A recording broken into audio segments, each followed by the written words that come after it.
At this moment, the Indian negotiators are confident that there will be a joint communique at the end of the G20 Leaders Summit, and that the Indian G20 will go down as one of the key G20s in the history of the G20. The other theory, of course, is that with China skipping, Russia staying away, the G20 itself is now irreversibly heading towards being less consequential than it has been since 2008. Remember, in the aftermath of the global American financial crisis, the G20 emerged as the numero uno global platform for economic decision making. Is that now changing? Will we be able to bring together a consensus? Remember, even in Bali in Indonesia, till the end it seemed that there would be no consensus. Because of the role played by many countries, notably India, there was a consensus in the end. What's the reading at the moment? I'm joined on this broadcast by Sujan Chinoy, former ambassador to Japan and Mexico, Director General of the Institute for Defense Studies and Analysis. We have with us Craig Kafura, Assistant Director for Public Opinion, Foreign Policy at the Chicago Council on Global Affairs. Andrew K.P. Luing joins us, China strategist and analyst from Beijing. Mohan Kumar is the former ambassador to France and Dean Strategic and International Initiatives at the O.P. Jindal University. Sujan Chinoy, I want to come to you first, sir. Given the fact that China is staying away, are you confident that the negotiators feeling that there will be a joint communique at the end is optimism based on solid reason? Or do you feel that given the obstructionist role China and Russia have played in every ministerial since the beginning of India's presidency, people should be realistic and just dial down expectations? Well, thank you, Rahul, for having me on your show. Well, let me begin by saying that China is not staying away from the G20 summit. It's just that President Xi Jinping is not coming. And in my view, that's par for the course, because it's not the first time that leaders have stayed away from G20 summits. In Bali, there were 3 that were represented at the ministerial level. And in Rome in 2021, there were 6. So it's not uncommon for leaders to stay away from summits. So I think we are conflating unrelated matters here. The fact that Premier Li Qiang will be here, for me, is good enough in terms of representing China, because as a nation, China can be expected to take positions, whether at the level of Xi Jinping or Premier Li Qiang, that would really be more or less the same. And now, in terms of the outcomes, I would say that it is also not necessary to link the communique with judgment about India's G20 presidency. In my view, the G20 presidency of India is already a huge success, because it's been a year-long effort, innumerable meetings, and India has been able to not only represent the voice of the global South, but also has been very successful in putting front and center all the issues related to current challenges related particularly to macroeconomic stability, the democratization of digital public infrastructure, as also green transitions, climate change, reforms of multilateral institutions, etc. So we have spoken out on behalf of all the peoples of the world, especially on behalf of 1.4 billion people in India. And I'm quite hopeful that there will be an outcome statement. The G20 is a dream team, in my view. It's certainly not the UN Security Council. There are no privileged veto powers here or exceptionalism. But in a group that to me seems like a dream team, it's obvious that there can be what you call near consensus, if not 100% consensus. And so it's possible to draw issues out a little further, discuss them, and also accommodate to some extent differing views. So Amit Pal Chaudhary heads the India practice at the Eurasia Group. So John Chinoy sounding optimistic that there will be near consensus and that China and Russia despite the absence of their heads of government, won't necessarily play an obstructionist role, that there will be tangible outcomes. The counter theory, though, is that given the fact that they stayed away from the ASEAN summit and given the fact that they're staying away from G20, this basically suggests that the G20's role as the preeminent global body for decision-making on economics itself, from here on, may be under question.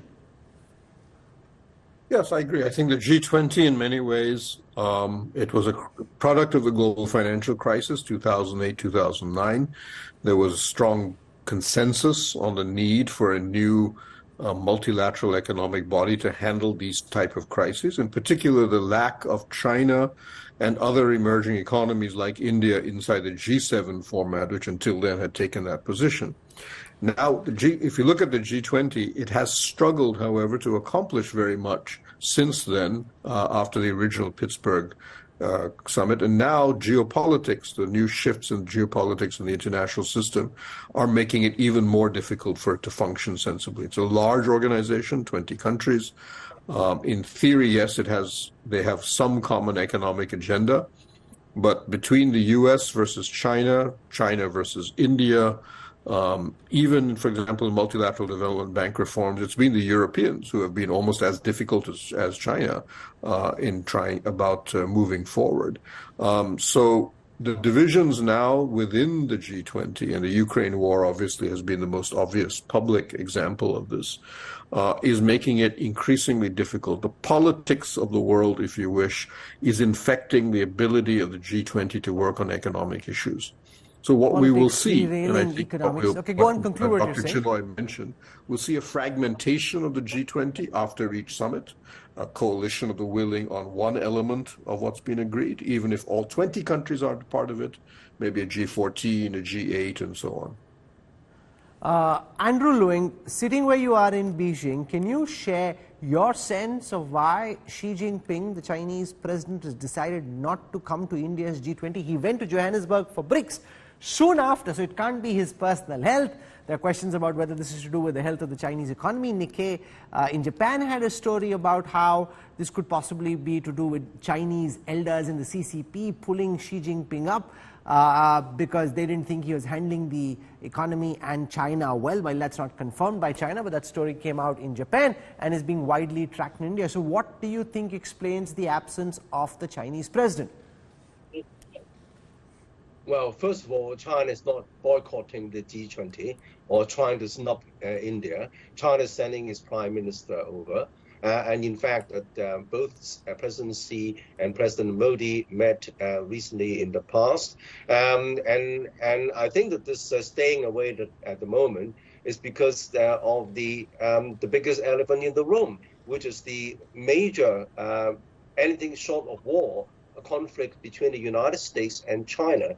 The United States is almost at war with China now, be it technology, the South China Sea, ideology, and then allying with its Western friends and trying to derail China's trajectory, let alone security of President Xi's person.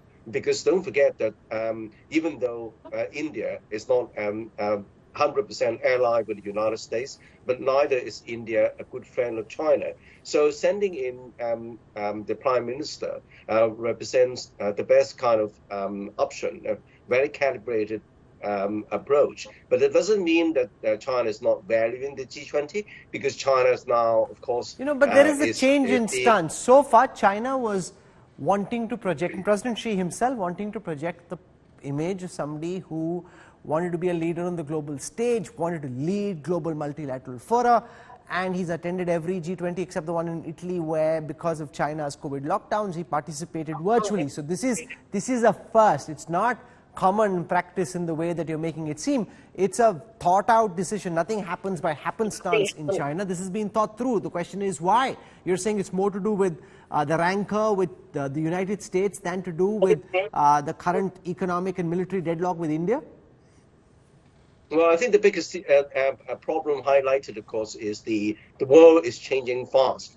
It's no longer a U.S. hegemonic kind of order. but it's lending itself to more multipolar kind of approach to global problems. And China, of course, has seen its influence growing. G20 is not everything, even though it's a very important platform. But look at the recent the BRICS summit. Many countries are allying and trying to sign up for the BRICS, and of course, China has an outsized influence on the BRICS and in the Global South. So there is no need for President Xi to take on unnecessary risk in attending the G20 himself.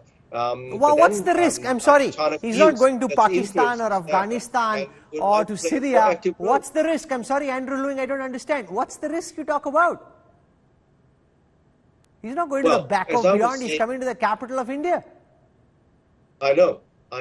But as I was saying that there was China is almost at war, or the United States is almost at war with China.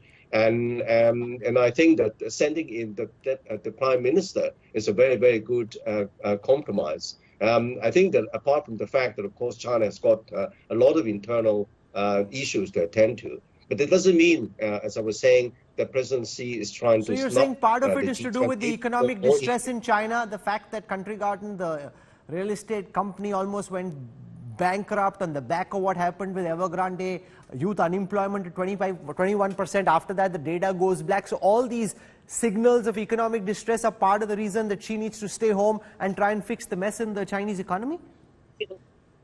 Well, it is a combination of many factors. It's not just one single factor. I think the president's decision of not attending the G20 in person is very carefully considered, calculated approach. On the one hand, it preserves China's influence in the G20, because don't forget, a great deal of the global South have China as the center of gravity as well, as far as on the economic front. And as I said, as exemplified by the recent BRICS summit, China still have a great deal of influence. This kind of influence is unlikely to be changed by his absence, personal absence in the G20, while he's represented by his Prime Minister. Mohan Kumar, from what I pick out, this reflects a bit of an emperor mindset. Go to BRICS because you set the agenda, you can expand the BRICS, bring more countries on board. Don't come to the G20 because this is more of a dialogue between equals. President Biden could ask some tough questions. Leaders of European countries could ask some uncomfortable questions. So stay away. Lead where you can, where you are Lord and Master, or at least try and be Lord and Master, and don't come to a place where you can be asked uncomfortable questions. How do you respond to the suggestion that came from Beijing, where Andrew Lewing seems to suggest that this is to do with his safety, that he much rather decided to stay away? Thank you for having me. I think I agree with the China strategist on your show that there is a combination of factors at work here. I don't think it's got to do with India. It's ironical that the Chinese strategist on your show and the External Affairs Minister both agree that Xi Jinping staying away has nothing to do with India. I think what's happened to G20 is that 5 years ago, you could have said it's the economy stupid. Today, you have to say it is the geopolitics stupid. So I agree with you to the extent that I think China is more comfortable in fora like the BRICS. I think the US-China relationship has much more to do with Xi Jinping not showing up in Delhi. There are also uncomfortable questions about Chinese support to Russia. And of course, you will have some press person from India putting a mic in Xi Jinping's face and saying, why are you doing things at the border that we don't like? So a combination of factors, but you have to say that the Prime Minister of China is, I think, a plenipotentiary representative. So to that extent, I agree with my colleagues who have said that. I think the last point I want to make is don't judge the G20 summit on the basis of 2 or 3 paragraphs which have to do with Ukraine, which will be described as the chair's summary. If out of 50 paragraphs, 47 paragraphs are an outcome document, the document takes into account SDGs, the document takes into account climate change, the document deals with the debt problem, and we need Chinese cooperation there. We have a good a paragraph on digital public infrastructure, and you have one on food security, I think India will walk away with tremendous honors because it has set itself up with one overriding objective, which is to be the voice of the global South. So these are the issues I would look for, not those two paragraphs. Mohan Kumar, can I ask you this question? When it comes to being voice of the global South, China has been wanting to project itself as the leader of the global South over the past several decades, making deep inroads with countries in Africa and elsewhere through the Belt and Road Initiative and a lot of the money and infrastructure spends that China has done. Is that going to lead to an inevitable contestation between India and China? India wanting to be the voice of the global South and China thinking of itself as the natural leader of the global South? May I answer, Rahul, by just saying the following? Give me 1 minute. You can say China is a big creditor. You can say China is a big partner of the global South. China can be a project assistance lender. China cannot be a leader for the simple reason I consider China as an upper middle income country with a 14 trillion economy. It does not belong to the global South. It can be a partner to the global South. So I really think you have to belong to the global South in order to be a leader. And I would contend that it is India which can fill that role. Craig Kafura, President Biden had a COVID scare, his wife testing positive. I'm told from what we heard from the spokesperson in the White House that he'll have to follow COVID protocols, which potentially means he may have a mask on for some of these meetings, may prefer to stay outdoors, etc. So how does that impact? He's staying over in Germany en route to India. Does this play any role at all, or do you think he'll be as raring to go as is possible despite what happened with his wife getting COVID? I don't think it's going to affect him at all. And I think if you listen to what he has said and what National Security Advisor Sullivan has said in the days leading up to the G20, I think you're absolutely right that the focus of their approach is not going to be on Ukraine or on bilateral issues with China. They'll deal with those in other fora. The focus of the United States coming into this summit seems to be firmly fixed on those issues of development, and especially development in the global South. The U.S. says that it warmly welcomes this proposal of permanent membership for the African Union, and the Biden administration is trying to, as they say, fundamentally reshape some of the institutions that it has used for the last several decades, like the World Bank and the IMF. I think the real question will be, how much room is there to modify those organizations in a way that satisfies all parties at the table? One of the challenges with the G20 has always been that you have a lot of voices in the room who all have a lot of different interests at stake in these institutions. That's what makes statements on substantive issues very difficult. What's your reading of the absence of the Chinese president and the fact that the Chinese Prime Minister is the one who will be representing China during the G20? Well, I agree with your previous guests. I think Li Keqiang is perfectly able to represent China. Xi's absence is a little harder to read, and you do have these conflicting explanations about why that might be.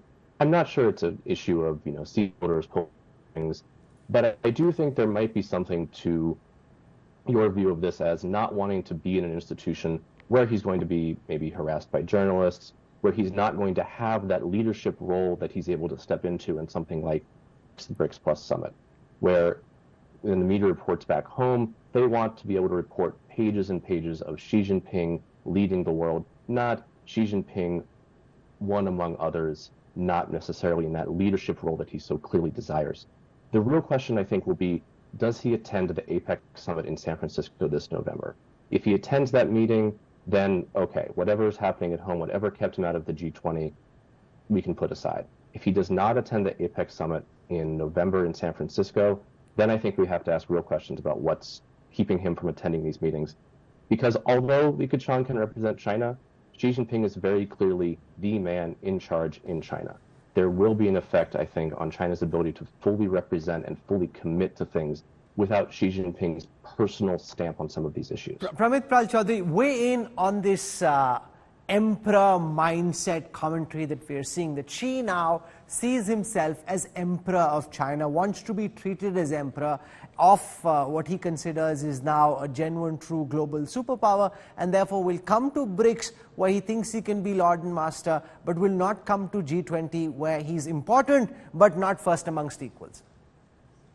Well, I think what we are definitely seeing with China is an attempt to create an alternate international order, if you wish.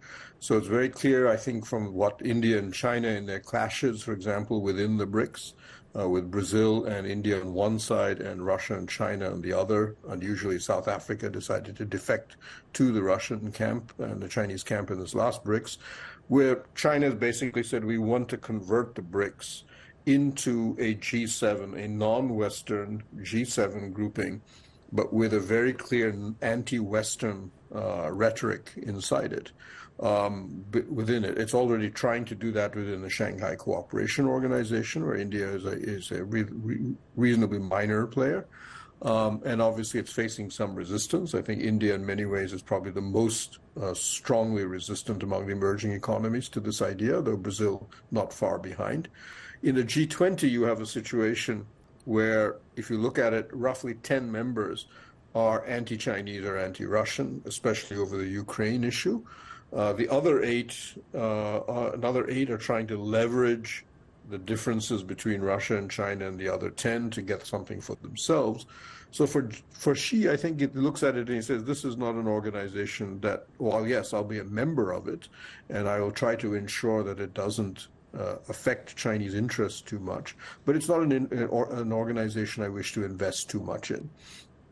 The question, I think, for him will be what type of an alternative to G20 would China have in mind over time. But I think it's right now it doesn't have an idea, but it will at some point. Sujan Chinoy, how should the success of the G20 be judged? For those watching, given the very clear fact that there are tensions amongst these countries over the Russia-Ukraine war, there is lack of consensus on that. So keeping that aside, when you look at the outcome document, give your sense to our viewers about how the success of the G20 should be judged.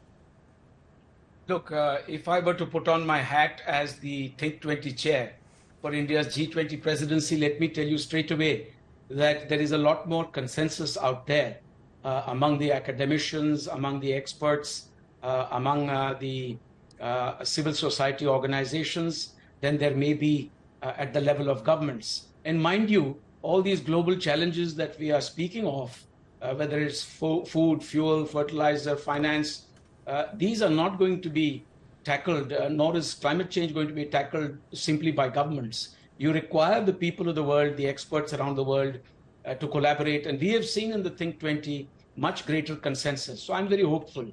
I wouldn't judge the G20 presidency simply on the basis of an outcome document or a couple of paragraphs there. As I said at the beginning, it's a year-long effort. India has succeeded in putting a spotlight on key issues, and that's what counts. That's the legacy that we're going to hand over to the next presidency. But may I just chip in here with a couple of other important points? You see, it's also in the interest of the United States, especially when President Biden flies all the way to New Delhi, to ensure that there will be some kind of consensus. So I see President Biden also doing a little bit of heavy lifting during his presence here to ensure a successful outcome. It's not in the US interest to see that India's G20 presidency is maligned by those that doubt its success. Number two, the fact that the Chinese premier will be here is not to be underestimated. Before Prime Minister Modi took over as the Prime Minister of India, mind you, the Chinese always engaged the Prime Minister of India at the level of the premier, not at the level of the president. It's only Mr. Modi who has been engaged at the level of the president. And the third point I'd like to make is that it's not in China's interest to see the G20 fail completely, because sooner or later, as is wont with these musical chairs, it's going to come around to China's turn as well. And it's not in China's character to abandon any global space or any major framework. The G20 is far too important to China, and it'll become even more important with the induction of the African Union. So mind you, China is not going to walk away from the G20. And I think we're also highly overrating the chances of the BRICS emerging as some kind of great alternative to the G20. Look, India is in the BRICS. No, not as an alternative to the G20. The question is, can it be a Chinese alternative to the G7? No, it cannot.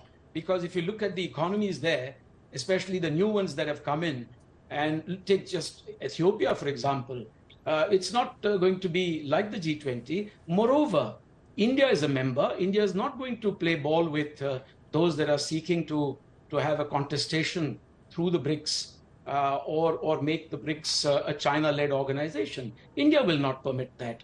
So we have to keep in mind that China will ride the old order because the old order benefits China. That's precisely what has given China a chance to rise to where it is. It is also creating parallel structures where it can, in their own likeness, have some advancement of their goals and objectives. But I don't see the BRICS as a formidable institution that will take on the work of the G20. It cannot. We'll keep tracking what happens once these world leaders come to India. Some of the leaders who've been invited as special invitees to the G20